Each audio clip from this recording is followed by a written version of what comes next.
En el corazón de Andalucía, donde las noches huelen a jazmín y a flor de naranjo, se alzaba el imponente cortijo de la familia de la Vega.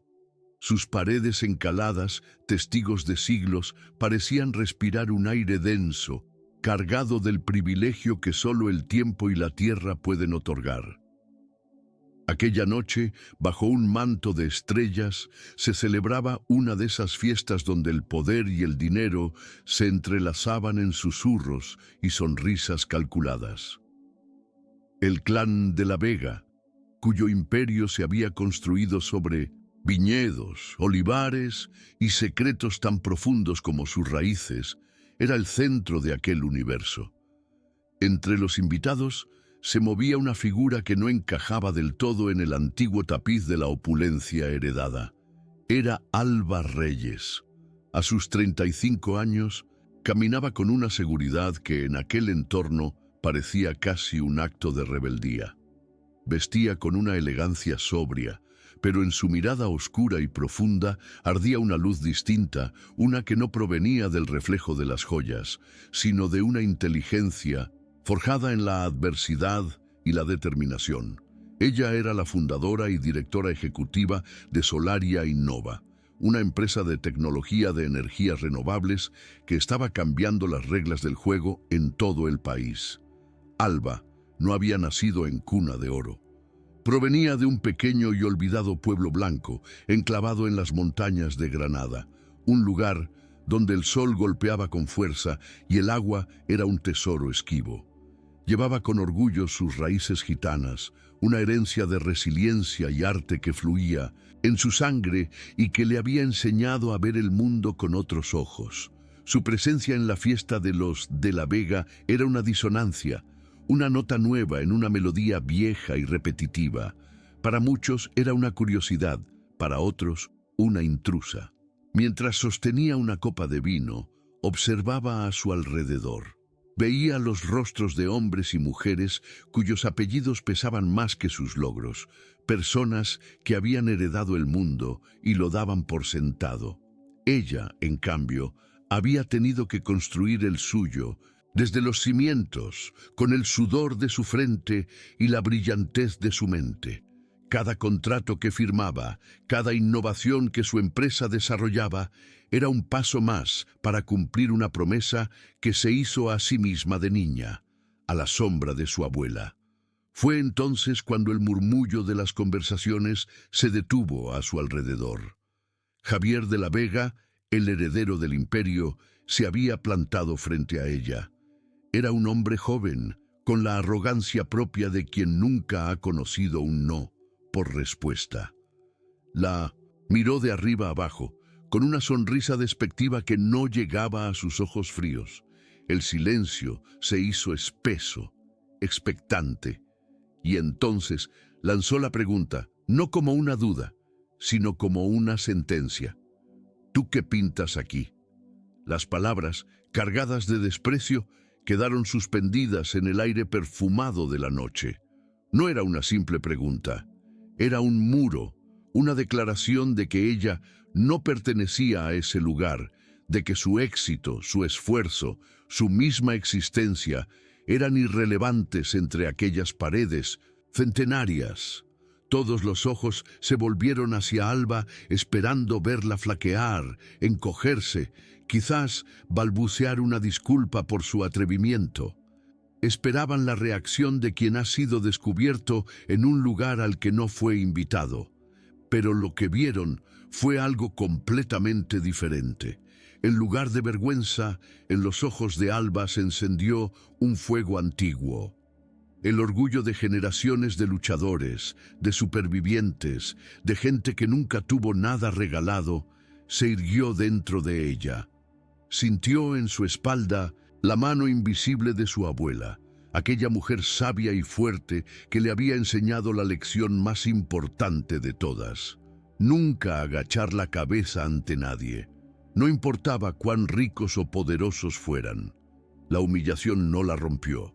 Al contrario, actuó como un catalizador. En ese instante Alba Reyes no vio a un joven arrogante, sino el rostro de un sistema anquilosado que se negaba a morir. un mundo de privilegios que se sentía amenazado por el talento que florecía fuera de sus jardines amurallados. La pregunta de Javier de la Vega no buscaba una respuesta. Buscaba reafirmar un orden que ella, con cada uno de sus logros, estaba desafiando. ¿Cómo reaccionaría una mujer que había luchado contra todas las probabilidades para construir su propio destino? ¿Qué haría alguien que había convertido las carencias de su infancia en el motor de su ambición? El silencio se prolongó un segundo más, un segundo en el que Alba tomó una decisión. No iba a defenderse, no iba a justificar su presencia, iba a ir mucho más allá. Aquel insulto no era el final de nada, sino el principio de todo. Su mente viajó por un instante a su pueblo, a las calles empinadas y al rostro de su abuela contándole historias bajo la parra. Recordó la lucha diaria por el agua, la tierra seca y agrietada, y la promesa que se hizo de niña, usar su inteligencia para que nadie más tuviera que vivir con esa sed, con esa incertidumbre. Su empresa, Solaria Innova, no era solo un negocio. Era la materialización de ese sueño, una herramienta para traer justicia a los olvidados. Esa noche, en el corazón del poder enemigo, su objetivo se volvió tan claro como el agua que anhelaba para su gente. No se trataba de una simple venganza personal contra un heredero malcriado. Se trataba de algo mucho más grande. Iba a exponer la podredumbre que se escondía bajo el lujo de los de la Vega, la oscuridad que alimentaba su brillante imperio. Iba a demostrar que el verdadero valor no reside en un apellido, sino en los actos que definen a una persona. El conflicto que se gestaba en su interior era mucho más profundo que una afrenta social. Su empresa estaba a punto de iniciar un proyecto piloto en su comunidad natal, un sistema revolucionario de purificación de agua y optimización de riego que podría cambiar la vida de miles de personas. Era la culminación de años de trabajo, la realización de su propósito más íntimo. Aquel proyecto era su respuesta al mundo, su legado. Impulsada por una furia justa, Alba decidió investigar a la familia de la Vega, no por rencor, sino por una sospecha que comenzó a crecer en su interior. ¿De dónde provenía tanta arrogancia? ¿Qué protegían con tanto celo? Empezó a tirar de hilos, a conectar puntos que otros habían ignorado durante años, usando su mente analítica y los recursos de su empresa para buscar la verdad oculta tras la fachada de respetabilidad. Lo que descubrió fue más terrible de lo que jamás hubiera imaginado. La prosperidad del imperio de la Vega no se basaba solo en el trabajo de la tierra, sino en su explotación despiadada. Sus investigaciones revelaron que la agricultura intensiva de la familia estaba desviando ilegalmente agua de un acuífero protegido, el mismo que abastecía a su pueblo y a decenas de otras comunidades. Estaban secando la tierra desde sus entrañas, pero el crimen era aún peor. No solo robaban el agua, sino que la envenenaban. Estaban utilizando pesticidas prohibidos, químicos altamente tóxicos que se filtraban en el subsuelo y contaminaban el acuífero de forma irreversible. El agua que llegaba a las casas de su gente, el agua con la que regaban sus pequeños huertos, el agua que bebían sus familias, estaba cargada de veneno. Las enfermedades inexplicables, los cultivos que se marchitaban, la tristeza silenciosa que se había instalado en la región, todo empezaba a tener sentido. El imperio de la Vega no era solo arrogante, era criminal. Su riqueza estaba construida sobre el sufrimiento silencioso de miles de personas. El conflicto personal de Alba se transformó de repente en una batalla por la supervivencia de su comunidad. Ya no se trataba de su honor, sino de la vida y la salud de la gente que amaba. El proyecto de su vida Solaria y Nova ahora se enfrentaba a un enemigo que podía destruirlo todo antes de que empezara. La carrera contra el tiempo había comenzado. Si no lograba detenerlos, no solo su sueño se haría añicos, sino que el futuro de toda una región quedaría sentenciado. Lo que estaba en juego era todo: su empresa, su reputación, la seguridad de su pueblo y la memoria de la promesa que le hizo a su abuela. La pregunta de Javier de la Vega seguía resonando en su mente, pero ahora tenía una nueva dimensión. Ya no era un insulto, era un desafío. Y Alba Reyes nunca había rehuido un desafío en su vida. La fuerza que se oponía a ella tenía un nombre y un rostro: don Ricardo de la Vega, el patriarca de la familia. Un hombre de otra época, un terrateniente implacable y calculador que veía el mundo como su feudo personal. Para él, la tierra, el agua y las personas que la habitaban le pertenecían por derecho de nacimiento. Su poder no se medía en dinero, sino en la capacidad de doblegar voluntades y moldear la realidad a su antojo. Cuando las primeras indagaciones de Alba llegaron a sus oídos, don Ricardo no la vio como una competidora de negocios. La vio como una insolente, una advenediza que se había atrevido a hurgar en sus dominios. Era una afrenta personal a su linaje, una mancha en el legado que había protegido con uñas y dientes durante décadas. Su motivación no era el beneficio, sino la preservación del poder absoluto y el entierro definitivo de los secretos sucios de su familia. Don Ricardo no tardó en mover sus hilos. Utilizó su vasta red de contactos, tejida durante generaciones en los pasillos de la política y las finanzas, para sabotear a Solaria y Nova.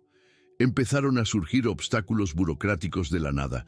Los permisos se retrasaban indefinidamente y los inversores, antes entusiastas, se volvían repentinamente esquivos.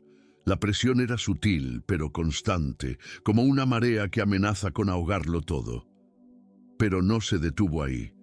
Inició una campaña de difamación, filtrando a la prensa rumores que cuestionaban la integridad de Alba y la viabilidad de su tecnología. La pintaban como una oportunista, una soñadora sin experiencia cuyos proyectos eran una amenaza para la agricultura tradicional. Al mismo tiempo, sus empleados más leales comenzaron a recibir amenazas veladas, ofertas de trabajo imposibles de rechazar, o advertencias anónimas para que abandonaran el barco antes de que se hundiera. Don Ricardo creía que podía aplastarla, silenciarla antes de que se acercara demasiado a la verdad. En el corazón de Andalucía, donde las noches huelen a jazmín y a flor de naranjo, el aire denso de un privilegio antiguo se respiraba en los patios de un imponente cortijo. Pertenecía a la familia de la Vega, un clan cuyo poder se había construido sobre viñedos, olivares y secretos tan profundos como sus raíces en la tierra. Aquella noche, bajo un manto de estrellas, se celebraba una fiesta donde el poder susurraba y el dinero sonreía con cálculo. Y en mitad de todo, una figura se movía con una seguridad que, en aquel entorno, parecía casi un acto de rebeldía. Era Alba Reyes. A sus 35 años, fundadora de una empresa de tecnología que estaba cambiando las reglas del juego. Pero en aquel lugar, su éxito no importaba. Lo único que veían era a una intrusa. De repente, el heredero del imperio, Javier de la Vega, se plantó frente a ella. La miró de arriba a abajo, con el desdén de quien nunca ha conocido un no por respuesta, y lanzó la pregunta como una sentencia. ¿Tú qué pintas aquí? Las palabras quedaron suspendidas en el aire, un muro invisible que pretendía borrarla, recordarle que no pertenecía a ese mundo. Todos los ojos se volvieron hacia ella, esperando verla flaquear, encogerse. Pero en lugar de vergüenza, en su mirada oscura se encendió un fuego antiguo, el orgullo de generaciones de luchadores que nunca agacharon la cabeza. ¿Cómo reaccionaría una mujer que había construido su propio destino a un insulto que buscaba aniquilar toda su existencia? La humillación no la rompió. Al contrario, actuó como un catalizador, despertando en ella una determinación helada y clara como el agua que su pueblo tanto anhelaba. Su mente viajó por un instante a su infancia, a un pequeño pueblo blanco olvidado en las montañas de Granada. Recordó la tierra seca y agrietada, el sol implacable y la lucha diaria por cada gota de agua. Vio el rostro de su abuela, una mujer sabia de manos curtidas, contándole historias bajo una parra mientras le enseñaba la lección más importante. La dignidad no se hereda, se defiende cada día. Fue allí, a la sombra de esa mujer fuerte, donde Alba se hizo una promesa silenciosa.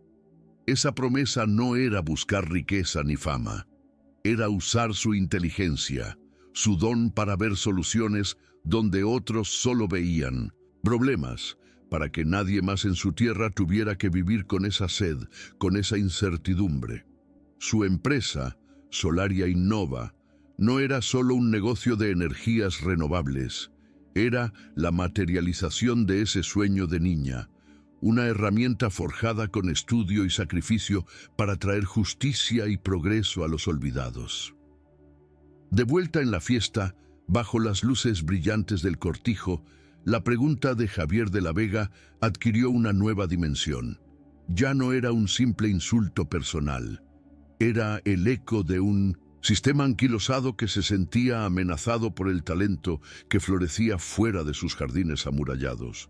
Era el viejo mundo, el del privilegio heredado, intentando apagar la luz del nuevo, el del mérito y el esfuerzo.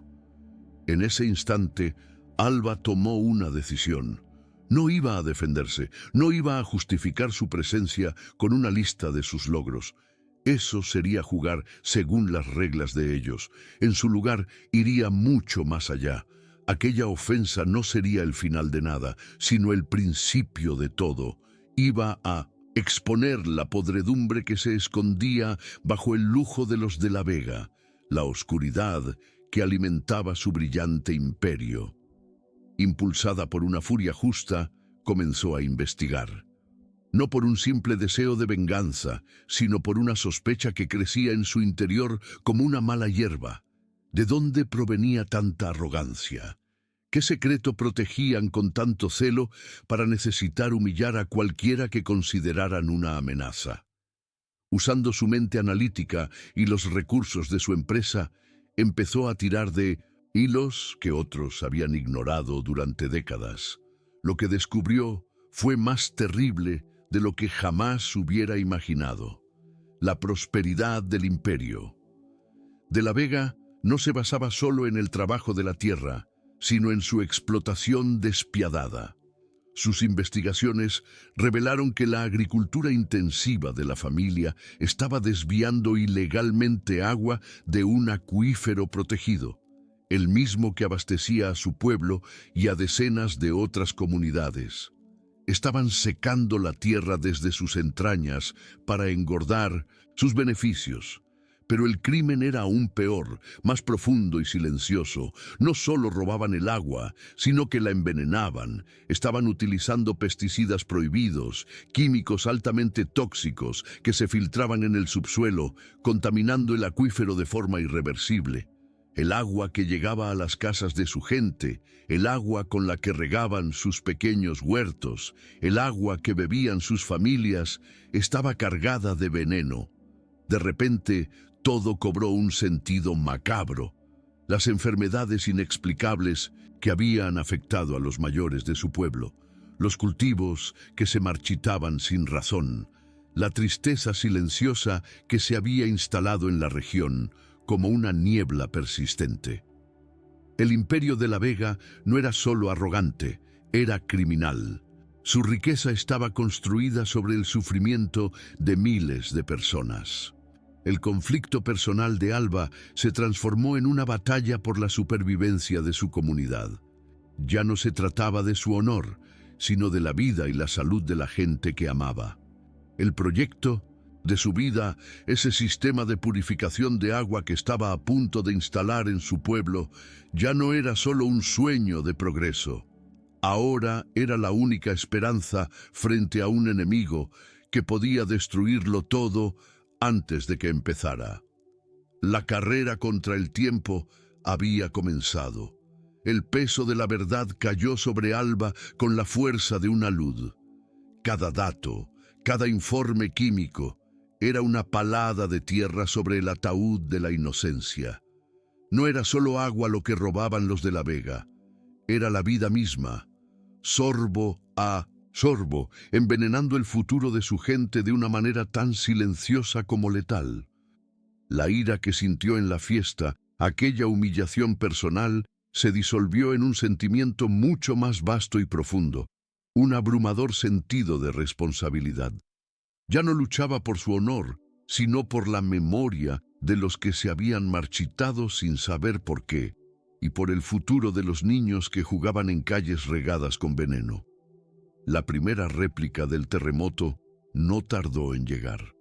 Los permisos para su proyecto, piloto en el pueblo, que hasta entonces avanzaban con una lentitud previsible, se detuvieron por completo. De la noche a la mañana surgieron nuevos requisitos, normativas olvidadas, objeciones medioambientales absurdas presentadas por asociaciones fantasma. Era un muro invisible, una maraña burocrática diseñada para asfixiar su sueño antes de que pudiera respirar. Alba sabía de dónde venía el golpe. Era la mano de don Ricardo de la Vega moviendo los hilos del poder con la destreza de un titiritero que lleva décadas perfeccionando su arte. Pronto, la presión se extendió a sus finanzas. Inversores que semanas antes la elogiaban y prometían un apoyo incondicional, de repente se volvían esquivos. Las llamadas no eran devueltas. Los correos electrónicos quedaban sin respuesta. El mensaje era claro y helado. El nombre de la Vega abría todas las puertas, pero también podía cerrarlas con un estruendo silencioso y definitivo. Solaria Innova, su creación, el motor de su esperanza, empezaba a sentir el ahogo económico. ¿De qué servía tener la solución si le impedían construirla? Don Ricardo no se contentó con sabotearla en la sombra, desató una campaña de desprestigio en los medios afines a sus intereses. Artículos y columnas de opinión comenzaron a pintar a Alba como una oportunista, una advenediza con delirios de grandeza. Cuestionaban la viabilidad de su tecnología, insinuando que sus proyectos eran una amenaza para la agricultura tradicional, el pilar sagrado de la región. La presentaban como una enemiga del progreso, precisamente a ella, que había dedicado su vida a imaginar un futuro mejor. Era una distorsión cruel, una mentira vestida de preocupación por el bien común. El golpe más bajo, sin embargo, fue dirigido al corazón de su empresa, su equipo. Sus ingenieros más brillantes y sus colaboradores más leales empezaron a recibir ofertas de trabajo irrenunciables de competidores anónimos. A otros les llegaban advertencias veladas, susurros en forma de amenaza sobre la inestabilidad de su futuro si permanecían junto a ella. Don Ricardo no solo quería hundir su proyecto, quería despojarla de todo, aislarla, dejarla sola en mitad de la tormenta que él mismo había creado. Por primera vez en mucho tiempo, Alba sintió el vértigo del abismo. El peso de la lucha era inmenso y la soledad, una compañera fría. Estaba luchando una batalla que no podía ganar. Tenía derecho a arrastrar a su gente, a su equipo, a un conflicto contra un poder tan antiguo y arraigado. La duda, como una fina grieta en un muro de contención, amenazaba con derrumbar toda su fortaleza. Se sentía como aquella niña que miraba la tierra seca, impotente ante la inmensidad del sol y la escasez del agua. En busca de respuestas, o quizás solo de un respiro, regresó a su pueblo. El aire allí olía diferente, a tierra, a tomillo y a recuerdos.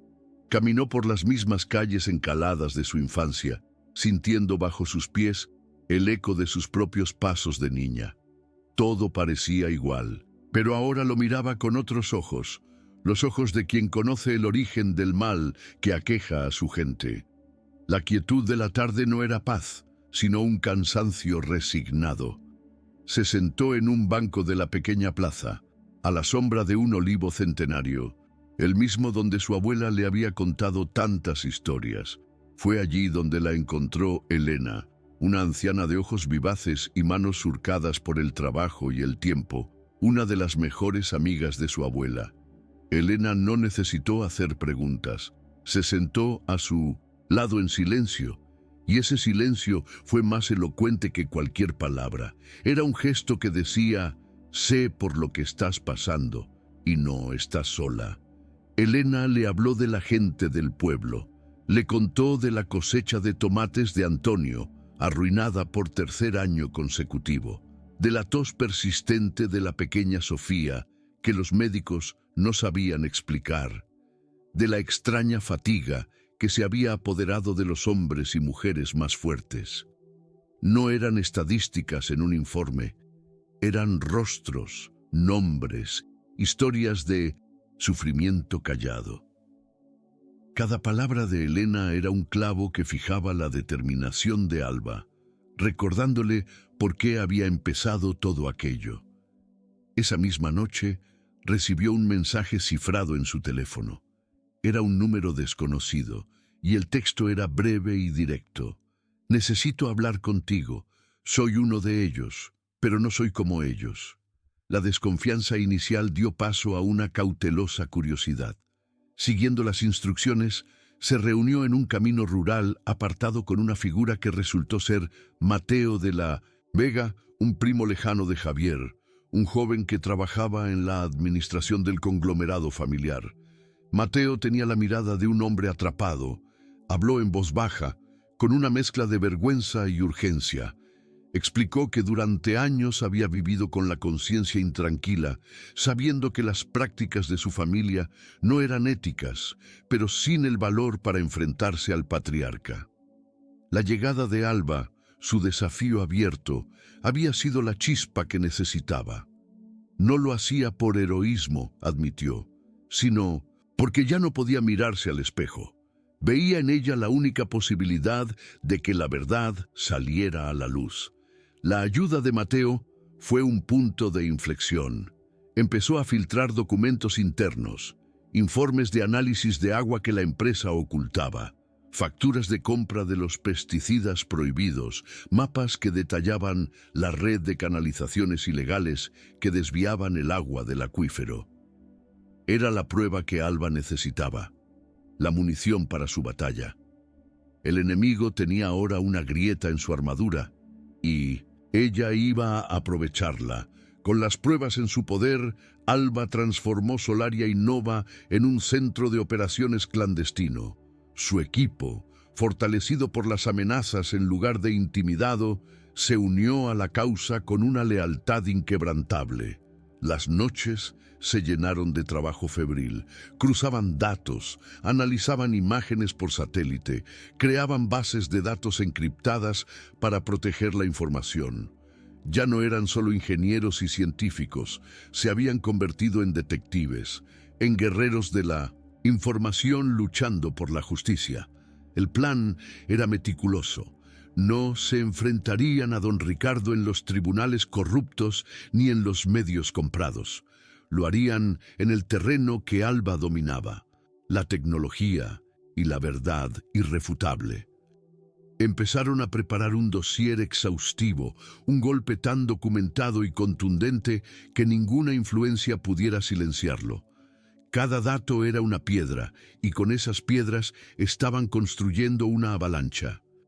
Mientras tanto, en el pueblo, algo empezaba a cambiar. Con 1900, la ayuda de Elena, Alba comenzó a hablar con las familias afectadas. Al principio, encontró miedo y resignación. La gente estaba acostumbrada a bajar la cabeza ante los poderosos.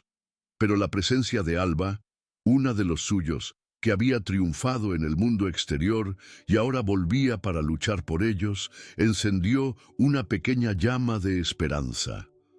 Poco a poco, el miedo se fue convirtiendo en un murmullo de indignación.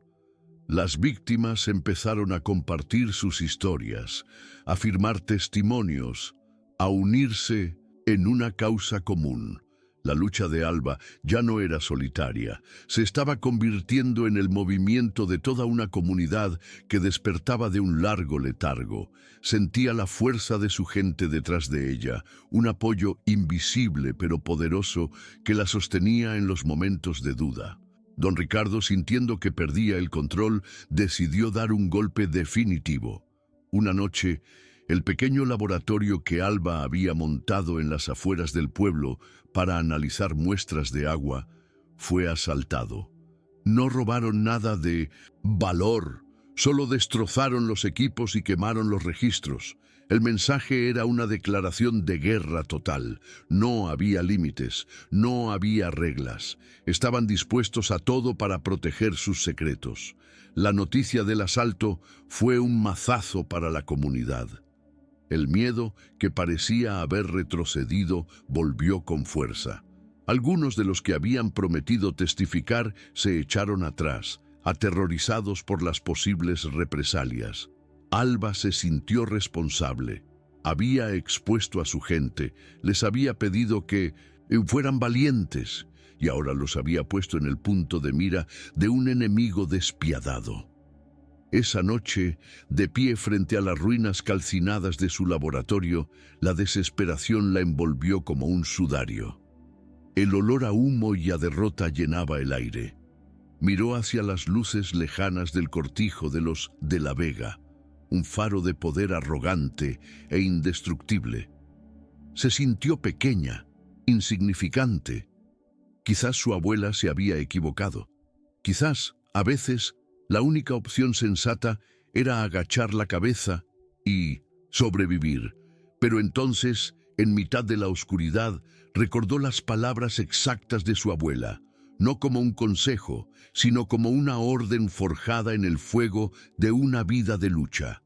La cabeza, Alba, se agacha solo para coger impulso. En ese instante, algo se reajustó en su interior. La rabia y la desesperación se calmaron, dejando paso a una claridad fría y afilada como el cristal. Se dio cuenta de su error. Había estado intentando luchar contra don Ricardo en su propio juego de poder, un juego sucio de intimidación y fuerza bruta. Pero esas no eran sus armas. Sus armas eran la inteligencia, la innovación y la verdad. El asalto no era una derrota, era una lección. Le había mostrado que el camino no era enfrentarse a su fuerza, sino exponer su debilidad.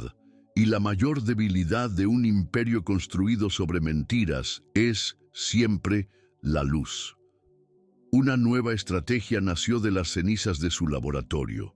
No necesitaría más muestras físicas ni testimonios forzados. Ya tenía suficiente. Ahora, el campo de batalla se trasladaría a un lugar donde el poder de don Ricardo no pudiera alcanzarla. Un escenario global donde la verdad, presentada de la forma correcta, sería imparable. La hija de la Tierra Seca iba a usar la tecnología del futuro para hacer justicia por el pasado. Historias como esta nos recuerdan la fuerza que reside en nosotros, incluso cuando no la vemos. Esa capacidad de levantarnos cuando todo parece perdido. Nos enseñan que la resiliencia no es la ausencia de dudas, sino la decisión de seguir adelante a pesar de ellas. Si este mensaje resuena contigo y crees que puede inspirar a otros, te invitamos a suscribirte al canal para ayudarnos a continuar sembrando esperanza. El Fórum de Sostenibilidad de Madrid era un universo de cristal y acero, un escenario donde las buenas intenciones se vestían con trajes caros y se servían en copas de vino ecológico. El aire olía a moqueta nueva y a un optimismo calculado. En el centro de este universo, aquella tarde, brillaba una estrella oscura, don Ricardo de la Vega, quien iba a recibir un premio por su innovadora iniciativa de agricultura sostenible, una farsa tan bien construida que casi parecía verdad. Nadie en aquella sala podía imaginar que el galardón era la corona de un rey, cuyo trono se asentaba sobre un pozo envenenado. Don Ricardo caminaba por los pasillos con la seguridad de un monarca en su corte. Recibía felicitaciones, estrechaba manos y sonreía con una modestia ensayada. Creía haber ganado. La advenediza de pueblo, la nieta de gitanos, había sido aplastada. Su laboratorio estaba en ruinas, su gente intimidada y su empresa al borde del colapso. Para él, Alba Reyes era ya solo un mal recuerdo, una pequeña piedra en un camino que ahora se abría, liso y dorado, hacia un futuro de aún más poder y reconocimiento. No sabía que la piedra que había despreciado estaba a punto de provocar una avalancha. A kilómetros de allí, en un pequeño apartamento alquilado en las afueras de la ciudad, Alba y su equipo se reunían frente a una pared de monitores. No había glamour, solo la tensión eléctrica de la batalla final. El aire estaba cargado del olor a café y a falta de sueño. Cada miembro de su equipo, cada uno de los que habían resistido las amenazas y el soborno, trabajaba con una concentración febril. No eran un ejército, pero compartían la determinación de uno. Alba observaba la retransmisión en directo del evento. Su rostro era una máscara de calma que ocultaba un corazón que latía al ritmo de una cuenta atrás. Llegó el momento. El presentador del evento pronunció un discurso lleno de elogios hacia don Ricardo, describiéndolo como un visionario, un guardián de la tierra andaluza. Las palabras eran huecas, una ofensa a la verdad que solo Alba y su equipo conocían. Vio a don Ricardo subir al escenario, bañado por la luz de los focos, aceptando los aplausos como un tributo merecido. Se ajustó el micrófono, miró a la audiencia con una sonrisa paternalista y se dispuso a pronunciar un discurso sobre el futuro, un futuro que él mismo había estado robando. Fue entonces cuando Alba dio la señal. Con un simple clic, un acto casi insignificante, desató el poder de la verdad. En el escenario de Madrid, don Ricardo abrió la boca para hablar, pero las pantallas gigantes que flanqueaban el escenario parpadearon. Por un segundo se quedaron en negro, sumiendo a la audiencia en un instante de confusión. El vídeo corporativo de los de La Vega, con sus imágenes de viñedos idílicos y olivos centenarios, nunca llegó a empezar. En su lugar apareció una imagen cruda, sin adornos, la tierra agrietada y sedienta del pueblo de Alba. No había música, solo el sonido del viento seco. Luego, la cámara se detuvo en el rostro de Elena, la anciana amiga de su abuela, cuyos ojos contaban una historia de sufrimiento que ninguna palabra podía expresar del todo.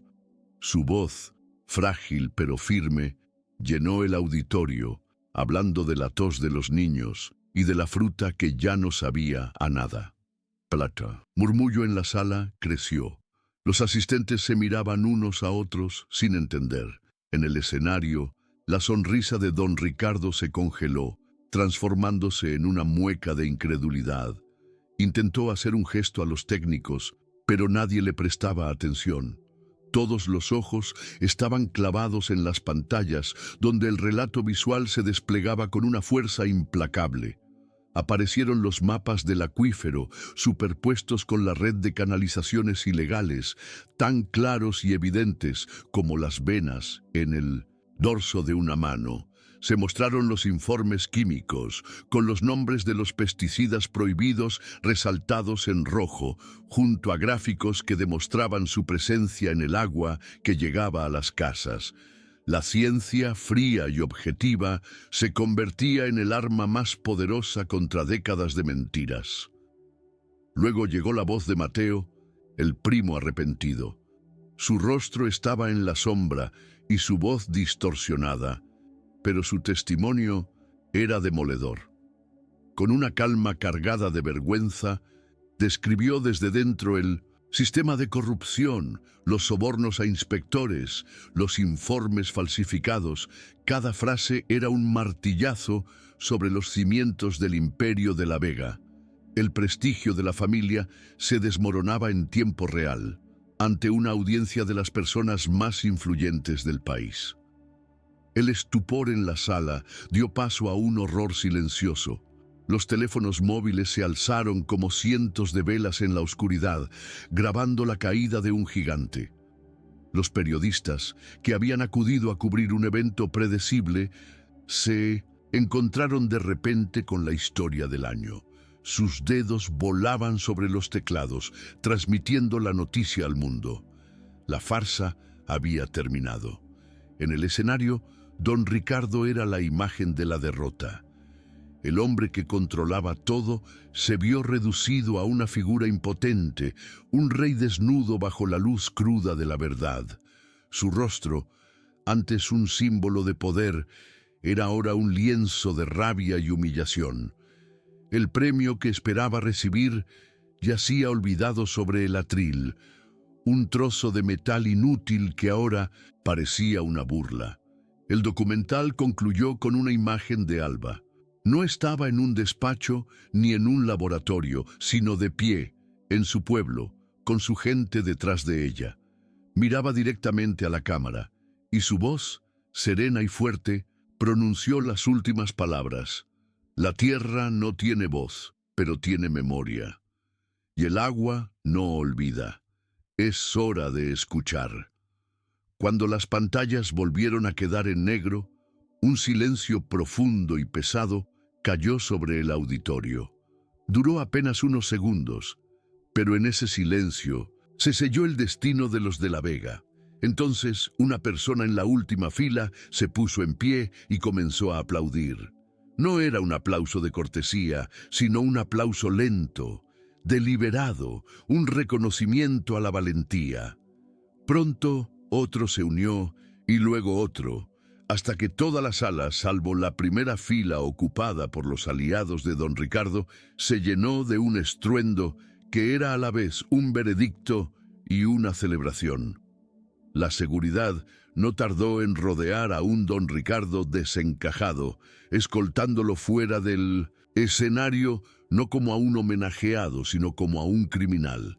Las luces de las cámaras lo perseguían como depredadores, capturando para siempre la imagen de su caída.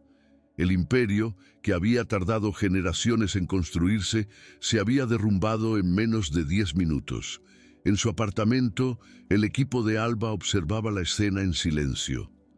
No hubo gritos de victoria, ni celebraciones eufóricas. Solo un profundo y compartido suspiro de alivio. El tipo de alivio que llega después de una larga y agotadora batalla. Alba cerró los ojos un instante y en la oscuridad vio el rostro de su abuela sonriendo. La promesa estaba cumplida. La cabeza no se había agachado. Se había usado para pensar, para luchar, para alzar a toda una comunidad. Abrió los ojos y miró por la ventana hacia las luces de la ciudad. No sentía el éxtasis del triunfo, sino el peso solemne de la justicia.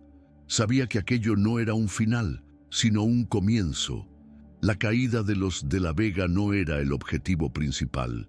Era solo el primer paso para limpiar la tierra, para sanar el agua y para devolver a su gente la esperanza que les habían robado. La verdadera victoria se construiría ahora, gota a gota, con el agua limpia que por fin correría libre. La caída del imperio de la Vega no fue un estruendo, sino un eco que se propagó con la velocidad del escándalo. La noticia, nacida en aquel auditorio de Madrid, corrió como la pólvora por los hilos invisibles de la era digital. En cuestión de horas, los titulares que antes elogiaban a don Ricardo ahora narraban su deshonra. El nombre de la Vega, sinónimo durante siglos de poder y tierra, se convirtió de la noche a la mañana en un emblema de corrupción y veneno. El estruendo mediático fue total, un juicio público que se celebró en televisiones, radios y redes sociales, mucho antes de que ningún tribunal dictara sentencia. Las consecuencias legales no se hicieron esperar. Las autoridades, acorraladas por la presión de una opinión pública indignada, actuaron con una celeridad inusitada. Las puertas del imponente cortijo, que durante generaciones solo se habían abierto para recibir a los poderosos, fueron cruzadas por agentes de la ley. Don Ricardo, el patriarca que se creía por encima de cualquier ley humana, fue detenido en la soledad de su despacho, rodeado de los trofeos de una vida construida sobre una mentira. Javier, el heredero arrogante cuya pregunta había desatado la tormenta, enfrentó un futuro no en los consejos de administración, sino en el banquillo de los acusados. Su mundo de privilegios se había hecho añicos, pero mientras el mundo celebraba la caída del tirano, Alba no estaba en Madrid brindando por su victoria. Había regresado a su pueblo, al silencio de sus calles polvorientas. No sentía euforia, sino un profundo y pesado agotamiento, como el que siente un corredor al cruzar la meta después de una carrera imposible. Caminaba por la tierra seca, la misma que había inspirado su lucha, y sentía el peso de la responsabilidad que ahora recaía sobre sus hombros. Había derribado al monstruo. Ahora le tocaba sanar las heridas que éste había dejado. La reacción en el pueblo fue una extraña mezcla de alegría y cautela. Durante generaciones habían aprendido a temer el nombre de la Vega, a bajar la mirada, a no esperar nada bueno. La noticia de su caída era como un sol que sale después de una noche demasiado larga. Al principio, sus ojos no estaban acostumbrados a tanta luz. Había abrazos en la plaza, sí, y lágrimas de alivio en los rostros de los ancianos, pero también una incredulidad silenciosa. ¿Era posible que la pesadilla hubiera terminado de verdad? ¿Qué vendría ahora? Para Solaria y Nova, la victoria fue un renacimiento. Los inversores que habían desaparecido en mitad de la tormenta regresaron llenos de disculpas y admiración. Las puertas que se habían cerrado con estrépito ahora se abrían de par en par. Alba recibió las ofertas y el apoyo con una dignidad serena, sin reproches. No tenía tiempo para el rencor. Su empresa, que había estado al borde del abismo, se convirtió en un símbolo de integridad y resiliencia. El dinero y los recursos que ahora fluían hacia ella no eran para ella un premio, sino la herramienta que necesitaba para cumplir su verdadera promesa. En medio de todo aquel torbellino, Mateo, el primo arrepentido, encontró su propia paz. Rechazó cualquier recompensa o reconocimiento público. Su único deseo era desaparecer, empezar de nuevo lejos de un apellido manchado por la vergüenza. Se reunió con Alba una última vez en un cruce de caminos al atardecer. No necesitaron muchas palabras. Un apretón de manos y una mirada de mutuo respeto sellaron su despedida. Su acto de valentía no buscaba la gloria, sino la redención personal, y al encontrarla pudo por fin liberarse del peso de su linaje. La burocracia, aquel muro que parecía insalvable, se desvaneció como la niebla matutina. Los mismos funcionarios que antes ponían trabas y excusas, ahora agilizaban los permisos para el proyecto de Alba con un entusiasmo sospechoso. El miedo había cambiado de bando. El proyecto de purificación de agua y optimización de riego para la comarca fue declarado de interés prioritario. La victoria de Alba no solo había expuesto a los culpables, había limpiado el camino para la solución. En la quietud de una tarde, Alba visitó el pequeño cementerio del pueblo. Se detuvo frente a la sencilla lápida de su abuela, cubierta de flores silvestres. No rezó. Solo se quedó allí, en silencio, dejando que el viento le trajera el aroma a tomillo y a tierra. Le contó todo lo que había pasado, no con palabras, sino con el lenguaje del corazón. Sintió que el círculo por fin se cerraba. La promesa hecha por una niña a la sombra de una parra se había cumplido. ¿Cuántas veces el final de una larga guerra no se celebra con un grito, sino con un suspiro de paz? Pocos días después, el primer camión de Solaria Innova subió por la carretera que llevaba al pueblo. Su llegada no fue un evento oficial, pero la gente salió de sus casas para verlo pasar.